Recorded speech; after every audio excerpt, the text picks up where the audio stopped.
ऐसे ही कुछ चलते फिरते समय बेलापुर में एक दिन सुबह सुबह का समय था और स्वामी जी ने पूछ लिया, तो नागदेवाचार्य जी को बुला दिया और कहने लगे कि आप आज असंविधान धर्म जिज्ञासा करो।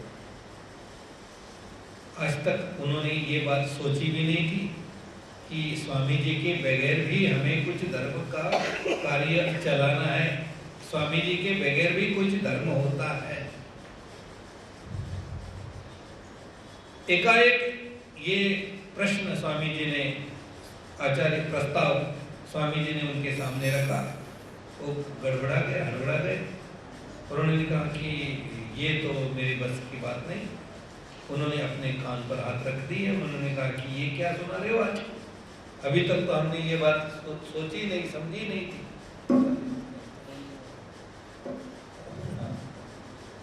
आज तक तो हमने इस बात को कभी सोचा भी नहीं था। और उन्होंने अपने कान पर हाथ रखकर स्वामी जी के सामने ये प्रस्ताव रखते कि नहीं भाई, मैं इसको सुनना तक नहीं चाहता। आप तो आगे की बात बोल रहे हो कि कैसे जीना चाहिए, कैसे करना चाहिए।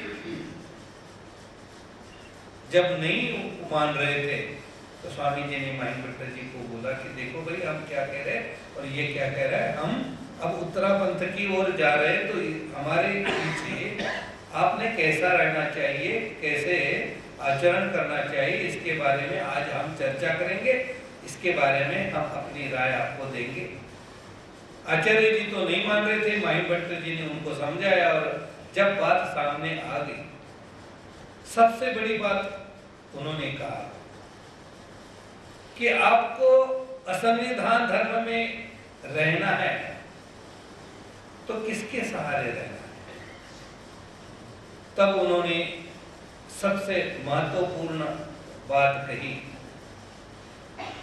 कि हे असे तैयार रक्षक,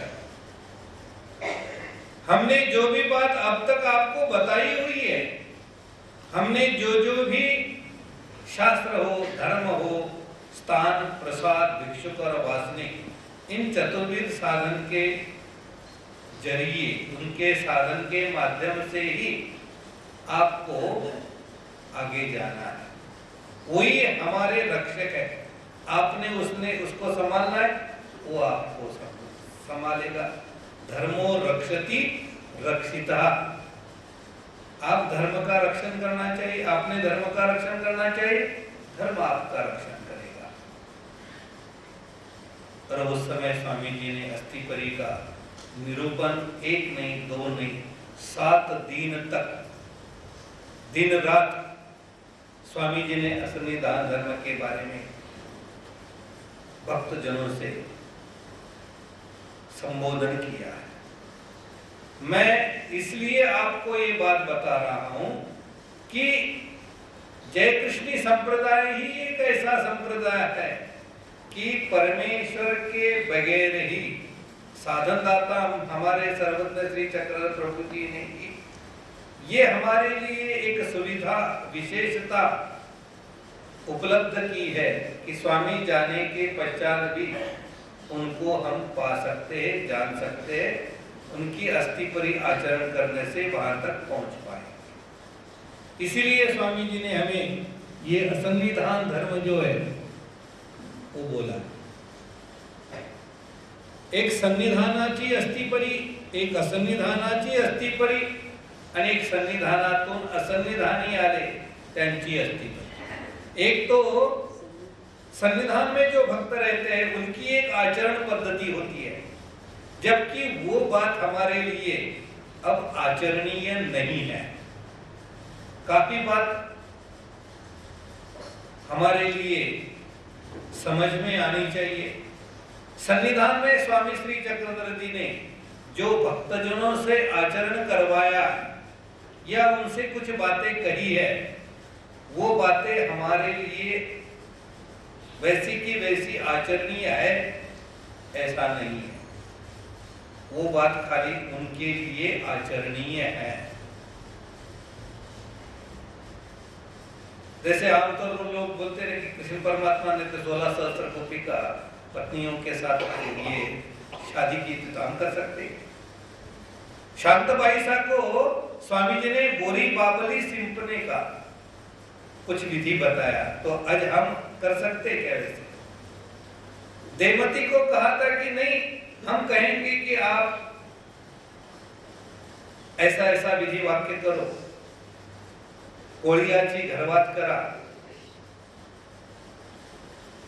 आज हमारे लिए वो आचरणीय बात है क्या? नहीं।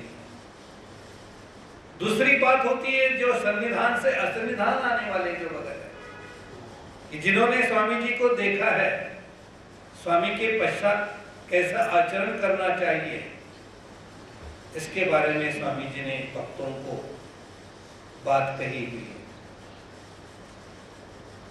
कि जब हम उत्तरापंथ की ओर जा रहे हैं तो हमारे बगैर कैसे रहना चाहिए। ये बात संविधान से असंविधान धर्म में आने वाले भक्तों के लिए ही है, वो भी बात हमारे लिए नहीं है। और एक असंविधान केवल धर्म होता है कि जो केवल असंविधान धर्म में ही वो हमारे लिए आचरणीय है। जो केवल असंविधान धर्म के हम सब साधक हैं, तो हमारे लिए संविधान की आचरण पद्धति हमारे लिए आचरणीय नहीं है। जबकि संविधान से असंविधान धर्म में आने वाले जो भगत है, उनके लिए जो आचरण पद्धति है वो भी हमारे लिए आचरणीय नहीं है। केवल असंविधान धर्म की जो अस्थिपरी है, जो आचरण पद्धति है, वो हमारे लिए आचरणीय है। उनमें भी गृहस्थियों की आचार पद्धति कुछ अलग है, वासनिक की अस्थिपरी आचार पद्धति कुछ अलग होती है, सन्यासियों के लिए भी अलग अस्थिपरी होती है। नित्य विधि में होने वाला जो साधक है उसकी कुछ अस्थिपरी अलग है, निमित्त विधि में चल रहा है उसकी अस्थिपरी कुछ अलग है। काफी अलग अलग पद्धतियों से हमें उस तक जाना है। हम किस अवस्था के साधक है, इसके ऊपर भी हमारी आचरण पद्धति निर्धारित है। इसीलिए श्री नागदेवाचार्य जी ने सब असंविधान भक्तों को जो आचार विचार पद्धति बोली है, उसी को ही आचार और विचार इन दोनों में विभाग किया हुआ है। मैं आपसे ये कहना चाह रहा था कि जो भी हम आचरण कर रहे हैं उसको हम पहले निर्धारित करें कि हम कैसे वहां पहुंचे। जैसे कि कोई पैसा कमाने के लिए डॉक्टर लाइन से चलता है, कोई इंजीनियरिंग लाइन से चलता है, कोई बिजनेस से चलता है। पैसा कमाना उसका लक्ष्य है, लेकिन उसके तरीके कुछ अलग अलग है। वैसे ही ईश्वर प्राप्ति के लिए काफी रास्ते हमारे लिए उपलब्ध है।